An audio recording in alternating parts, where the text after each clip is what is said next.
My work is in doc file. It's not in PPT. Because I do not manage to get the time to do the necessary work. So can you Are see? you still taking exam? No more, yeah. Not yet, not yet. Coming Friday. Coming Friday. When are you leaving? No, it's online. Oh, online. Oh, I'll okay. be doing it from my home. 4 hours. Yeah, from 1:30 to 5:30. One paper. Yeah, compulsory 10 questions, 10 answers. Oh, okay. Hopefully, from the way this the teacher, they call it Pak Kadek lah, is a lay person who has experienced about 4 Vasa in Burma. He said it should be okay one, don't worry. Because they have the motivation to encourage the students to continue on their study on Abhidhamma. This is the first time I learned from Indonesia under a lay person. Previously, it was from Burma one, the Sayama, a few Sayama from Burma. Okay, so can I proceed with my answers? Can I? I managed only to do 2. The other 2 I will hold back until after my exam. To answer this, actually, it takes. Okay, so my question is in YMBA Diploma 2025 Dhamma paper, is question 6.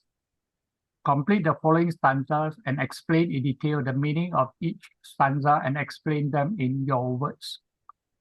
So the first one, they only give one phrase, Tanghaya Jayanti Soko, and then the rest is blank. But they give me the verse number, verse 216. And then the second Dhammapada verse is verse 277. The question only give the first phrase, Sabbe Sankara Anichati. So you have to fill up the stanzas, then explain in details the meaning of each stanza, and as well as explain in own words. So my answer is this. As an introduction, so this answer will address the Dhammapada verse 216 and 277.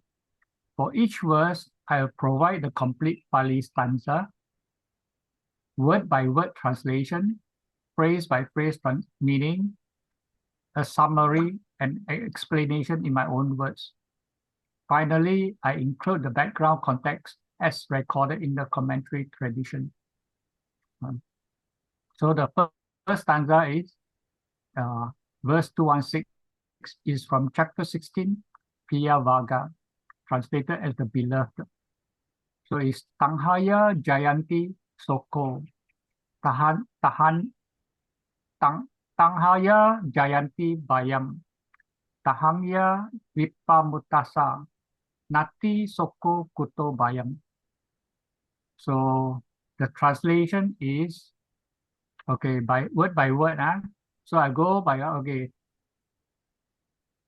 Tangha is thirst, greed, or crave. So Tahaya is actually ablative singular. So it's a singular. Jayati is born, is a verb, and is a third person singular. Soko is actually the word come from soka, which is grief or sorrow. So it's nominative and singular.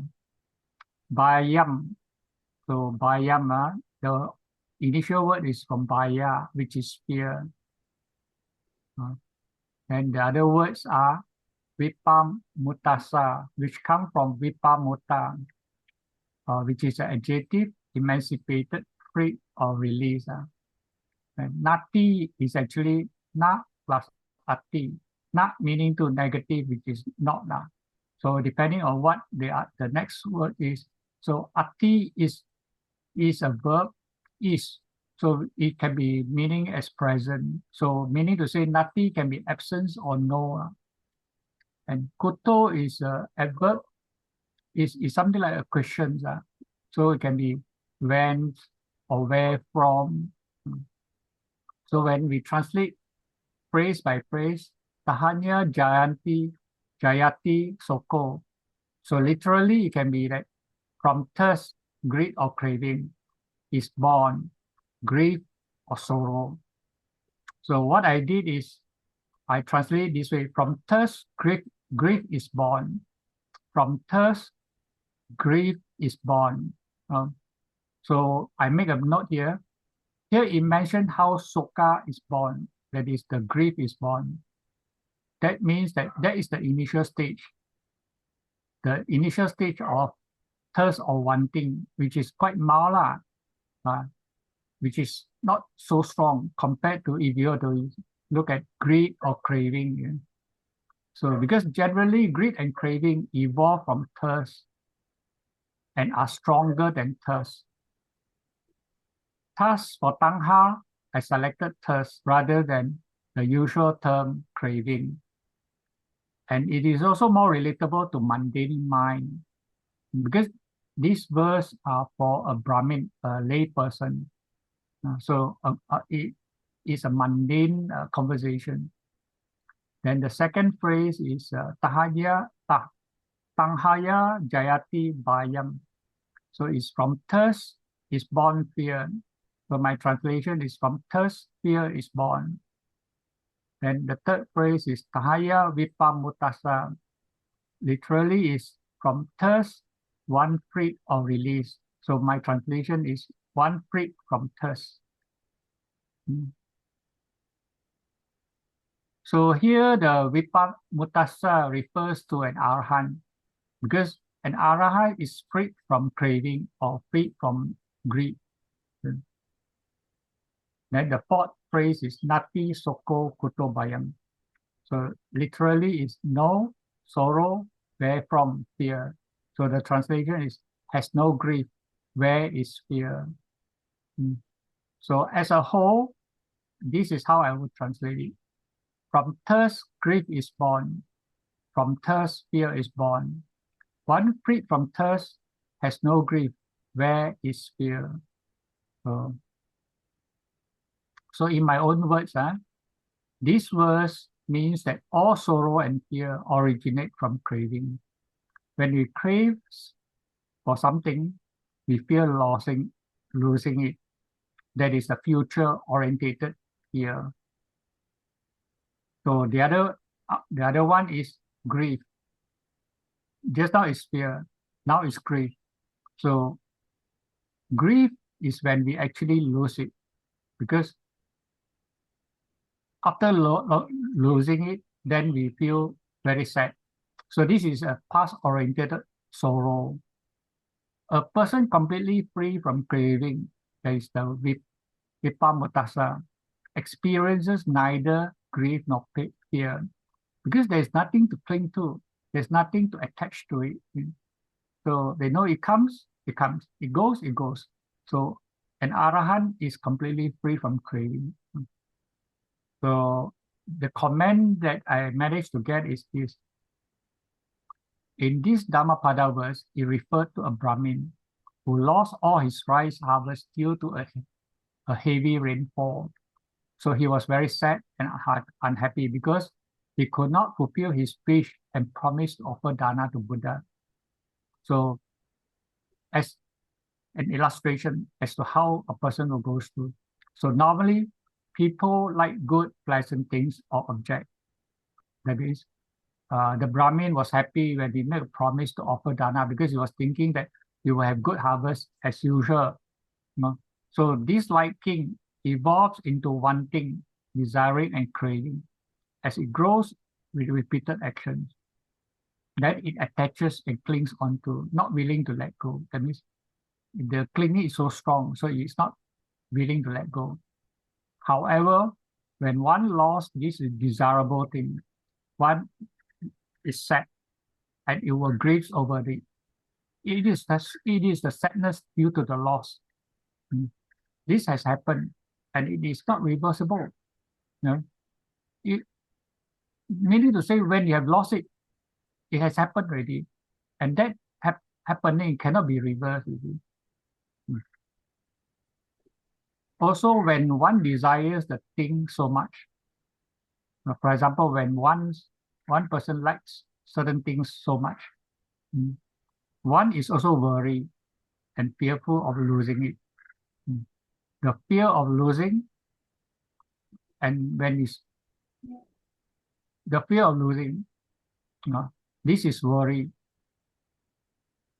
and it's only from his thought, only thinking and worrying. In future, it might happen.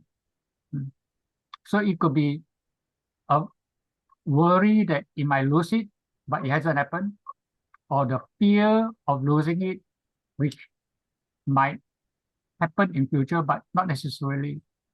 So the worry and fear can be both future as well. So Buddha, by uttering this truth, helped the Brahmin to have peace and realization, thus attain the first stage of enlightenment, stream entry, Sotapatti. So that is the first stanza. Then the second one is Dhammapada, verse 277, and it's in chapter 20, Magga Varga, or the path. So the complete stanza is Sabbe Sankara Anichati, Yada Panaya Pasati, Atta Nibindati Dukke, Esa Mago Visuddhiya. Actually, this stanza 277 is a series of few others. Besides anicca, they have also dukkha and anatta. So sabbe is sabba, from the word sabba, is every. But because it's plural, when it's plural, then it becomes sabbe. Sankara is conditioned thing, or world of phenomena. These are from the Pali apps as well as from the Taiwan website, which I have put it in my reference. Anicca refers to impermanent or unstable, and anicca actually comes from a and nicca. So a is negative, nicca is permanent, so it becomes impermanent. Anicca becomes, the meaning is impermanent. T is a particle, so it symbolizes the end of a direct speech. Yada is when or whenever. Panaya comes from the word panya, which is wisdom. So panaya is actually instrumental singular. Pasati is a verb and is singular, third person. Atta is indeclinable, so it's then or and also. Nibidanti is a verb singular, third person, turns away from, has enough of, or gets weary of, is disgusted with. So for reference, is Nibidanti is actually prefix ni plus v and then ma. So this is the Pali part. So dukke is actually come from the word dukkha, which means suffering, pain, misery, or agony, or discomfort. Esa is nominative. It can also be eta, this or that. Mago is come from maga, road, path, or way. And mago is singular. Visuddhiya comes from the word visuddhi, which means brightness, purification, purity, holiness, splendor, excellency. And this is visuddhiya is genitive singular. So from phrase by phrase, so the first phrase is sabbe sankara anicca. Literally is all or many conditioned thing or phenomena, impermanent, unstable. So my translation is all conditioned things are impermanent. Second phrase is yada Panaya Pasati, when with wisdom cease. So my translation is whenever sees or perceives with wisdom. Atta nibindanti dukke, then turns away from suffering. So my translation is then gets weary of suffering. And so just for additional information is gets weary of suffering or what? From the conditioned things here, from the first phrase. No. Esa mago visuddhiya, this or that road or path of purity. So my translation is, this is the path of purification from what? From defilements. This is my addition. So it's in brackets. So the summary of the whole verse is, when one perceives with wisdom that all conditioned things are impermanent, then one gets weary of suffering from the conditioned things. This is the path of purification from defilements. So in my own words, when someone truly sees with wisdom that all conditioned things are temporary, they naturally lost attachment to them. This disenchantment with suffering leads to them to the path, on the path to mental purification. This verse is not just theory, it's a meditation instruction. So my comment based on my search in the web is that this verse was directed to a group of monks whom had returned to ask for alternative meditation subject due to little progress in the previous meditation subject. The Buddha reflected, and that due to their past life, they were ready to perceive the impermanent nature of things. Thus, Buddha told them this verse and advised them to meditate on its meaning. This impermanence and suffering, anicca and dukkha, are two of the three key characteristics of all conditioned phenomena. Depending on one's inclination, one might perceive impermanence or suffering more easily. Here, since the monks were inclined towards impermanence, perceiving the impermanent nature of things were easier. Having perceived this to be, the attachment to or the rejection of them would decline and gradually fade away. Simultaneously, this also reduces suffering and the state of mental purity increases. So that's the end of the second Dhammapada. As conclusion, so in summary, verse 216 shows the craving is the root of both grief and fear. For freedom from craving leads to peace. Verse 277 shows that perceiving impermanence with wisdom leads to disenchantment with suffering, which is the path to purification. Both verses are practical tools for liberation, not merely philosophical statements. So these are the notes and the reference. So I have to thank Brother Laos for his extensive feedbacks and suggestions to improve my initial assignment, draft assignment. I think he has made it much more coherent, simpler, and more less words, which I seems to have this issue, not able to present it in a concise and brief manner. Whereas Brother Lau seems to have this skills of putting the word. Your work, I just do minor adjustment only. So is any comments from the rest of you? No comment. We go next question. Okay, so I'll stop share. I'll go to the other one. See, this is the question number 7.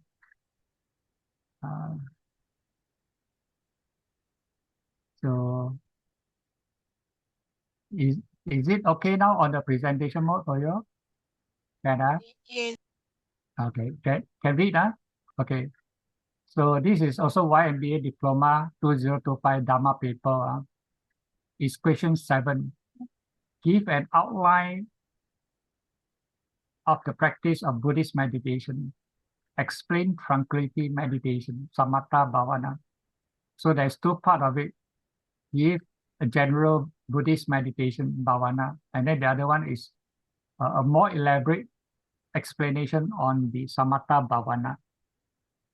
So introduction, in Buddhism, mental cultivation is one of the three foundations of practice alongside generosity, morality, and morality. And this is Chaga, Sila, and Bhavana. Bhavana is traditionally divided into two complementary types: tranquility meditation, samatha bhavana, and insight meditation, vipassana bhavana. This answer will first gives an outline of Buddhist meditation in general, and then explains samatha bhavana in detail, including its objects, stages, signs, and progressive development. So the outline of Buddhist meditation, because it's quite long, so I think what Brother Lau did for me is put into point form, which helps a lot.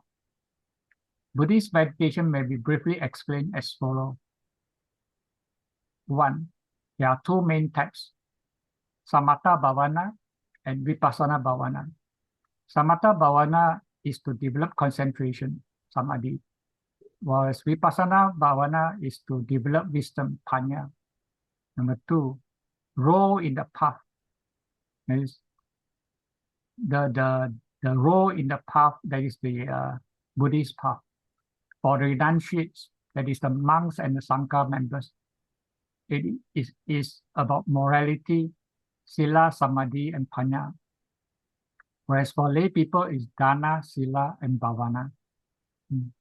These are the major roles that is prescribed for renunciates and the lay people. And the third component is the purpose.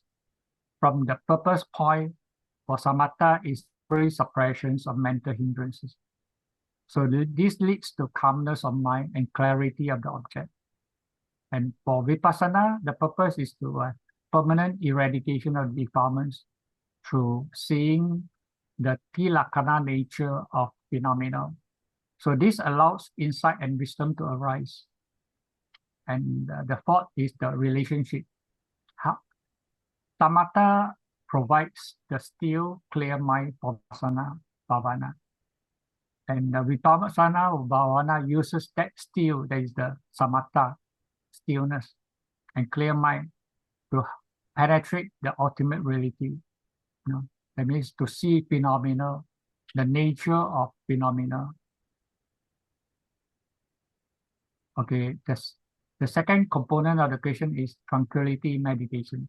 This is about samatha bhavana. So scattered over Sutanta Pitaka and compiled as groups in Abhidhamma Pitaka, especially in the commentary Visuddhimagga, where it enumerates 40 types of objects for samatha bhavana, and is generally divided into 4 or 7 groups, depending on how you look at it. So I will put into 4, and then there are subgroups so that it becomes 7. So these samatha bhavana objects are 1. Kasina.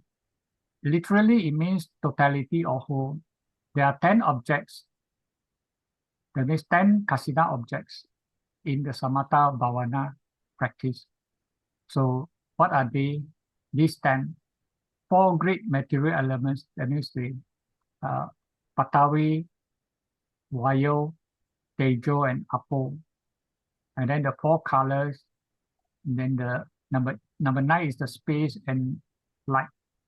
Number 10 is light. The second group is the Asubha, or foulness, or sometimes they call it not beautiful, depending on the translation. Here there are also 10 subjects or 10 objects, namely 9 different stages of corpse decomposition. That means the decay of the corpse at different stages.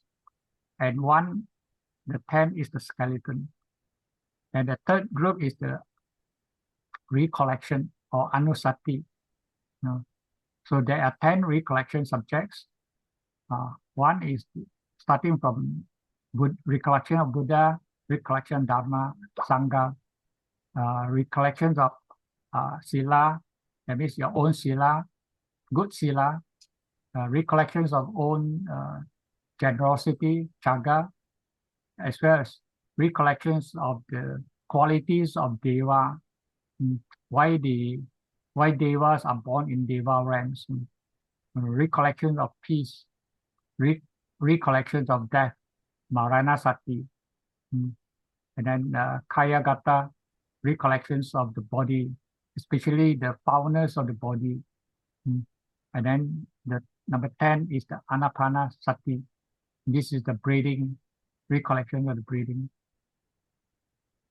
And then the number 4 is the balance 10. And this can be subdivided into 4 subgroups. The first subgroup is apamanya, or illimitables. There are 4 of it. And normally we don't call it objects, we call it subjects, because these are related to beings, loving kindness, compassion, appreciative joy, and neutrality, upeka. Then the second subgroup is sanya, perception, and there is only one, namely is the perception of loathsomeness of food. That means the perceptions of the foulness of food. And the third subgroup is analysis. There's only one subject, and that is to analyze the 4 great elements in the body. So just now we have the kasina, 4 great elements, but each is taken as individual kasina, as an object. Here is taking the body, the human body, and analyze them into 4 great elements, as part of 4 great elements. So it's only one subject. And then the 4th subgroup is the arupa, the immaterial states, arupa Dhamma. So there are 4 arupa Dhammas here, that means at different levels. That is mental states based of infinite space, mental state based of infinite consciousness, mental states based of nothingness, and mental state based of neither perception nor non-perception. So these are the 40 samatha bhavana objects. There are 3 possible signs that might appear to a samatha meditator depending on the object or subject used. And these are: 1, preliminary sign, parikamma nimitta. This is the image of the original object, that means the object that is being used, seen during the preliminary stage of meditation. The second one is the learning sign, ugaha nimitta. This is when the mental replica of the object perceived in the mind, that means it becomes a mental image, exactly as it appears to the physical eye. That means the object previously was a physical object, now becomes a mental object. And this is called the learning sign. And the third is the counterpart sign, patibhaga nimitta. So this is the mentally visualized image, and is free from all defects, is more purified. So this is totally visualized. And whatever defects that has on the physical object and the learning sign object has been totally eradicated, and is now pure, very pure. The object becomes very pure and defectlessness. So this is the three nimitta. And then from the meditation development progression perspective, that means how the meditation progresses. So there are 3 stages also. And these are, the first one is the preliminary development. It's also pari, but this is parikamma bhavana. Just now is parikamma nibbita. So now it's bhavana. No? So it is from the beginning of meditation and up to the 5 hindrances are suppressed and the counterpart sign emerges. That means from here, preliminary, until the counterpart sign appears. So this is called the preliminary development. Then the access development, upachara bhavana. So just now is, we call it ugaha, no? That's the learning sign. Now here is upachara. So upachara is the assess development stage. And it is from the moment of counterpart sign, that is from here, after the counterpart signs appears, up to the change of lineage, chitta, the Gotrabhu chitta arises. So during that process, there is a lot of practices required. Before finally it reaches the stage where jhana vritti is about to arise. And for jhana vritti to arise, there is a certain conditions, and one of the conditions is the Gotrabhu chitta has to arise, so that the jhana vritti arises and you enters into jhana. So this is between the gradatory development until the change of lineage consciousness arises. And then the third stage is the absorption stage. That is the jhana. That means it's into the absorptive condition already.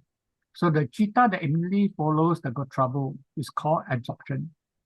That means here the jhana chitta keep on rising. It also marks the beginning of the development of absorption, be it rupa or arupa jhana. So it can be rupa or arupa jhana depending on the meditator's desires and resolution. However, not all meditation objects will lead to the three sides. And these three sides, not necessarily it will appear. Sometimes the counterpart doesn't appear. And similarly, sometimes the jhana stage is not attained, depending on the objects used. Because certain objects can lead to certain level. For example, the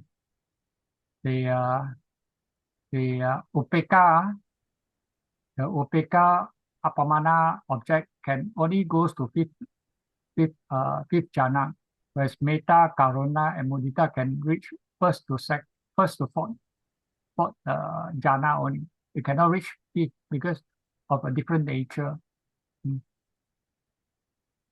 Similarly, for the case of asubha, you can't reach higher jhana. And then for recollections of Buddha Dhamma, there's a lot of thinking, and Sangha, there's a lot of thinking. You can only reach the assess concentration, assess development stage, assess concentration. You can't reach the jhana. So as a follow-up on this is, I have put in a general outline of samatha practice process as an example. Take an object, for example, a kasina. So we take a dish, a round dish of about 30 cm diameter. There is about 1 foot diameter dish, maybe a plate or what, or a plank. And then you cover it with clay fully, cover it fully with clay. Then you smoothen the clay so that it's quite smooth. Then they put the object about 1 meter away, look at it carefully, focus the eye on the object. Gradually close the eyes partially, contemplating it as until it makes an impression in the mind. That means the mind picks up the image. This is called preliminary sign. Then close the eye fully. Try to visualize the image until the physical object image appears in the mind. That means visualize image. And over time, it gradually becomes clear, sharp, and bright. So this is the learning sign. So as concentration increases, the image becomes very clear, bright, and free of defects. This is the counterpart sign. Continue focusing on the counterpart sign until it is stable and covers the whole range of view. That means your whole perception of your mind is on the object itself. That means the earth object So with practice and proficiency, the meditator enters the absorption. That now he enters into jhana already. So this is the first 5 material absorption, first rupa jhana, and it has 5 jhana factors, namely vitaka, vichara, piti, sukha, and ekagata. And with more practices and gaining mastery and proficiency, that means a meditator has to keep on coming back to the first jhana. That's to practice on the jhana, as well as to gain proficiency on how to get the jhana, as well as there's 5 mastery that the jhana will have to practice, so that when it comes to a certain point, the meditator will be able to drop the jhana factors. For example, from first jhana to second jhana, you have to drop the first jhana factor called vitaka jhana factor. And having dropped that, then only you can enter into the second jhana. Similarly, with third, you have to drop the vitaka, and then for third to go to the fourth, you have to drop the piti jhana factor. And then from the fourth jhana, the meditator needs to gradually drop the sukha, because sukha is still in a way, though subtle, but considered still quite gross. And the meditator had to allow the neutral feeling, the upekkha vedana, to arise. And this occurs in the 5th jhana. And at that point, there is only 2 jhana factors, namely upekkha. Here, the upekkha refers to the upekkha vedana and ekagata, the one-pointedness. So as a conclusion, in summary, bhavana in Buddhism comprises both samatha and vipassana. Samatha bhavana, as explained above, uses 40 objects of meditation to develop calm, concentration, and absorption through progressive stages marked by the 3 nimittas. For samatha alone does not lead to liberation. It provides the mental clarity necessary for insight practice, the vipassana bhavana. So together, samatha and vipassana bhavana, they form the complete path to realization as taught by the Buddha. That's all. Thank you. So same thing is, I incorporated a lot of feedbacks and suggestions by Brother Lau. So it helps to shorten and simplify the assignment. That's all. Thank you. Any comment?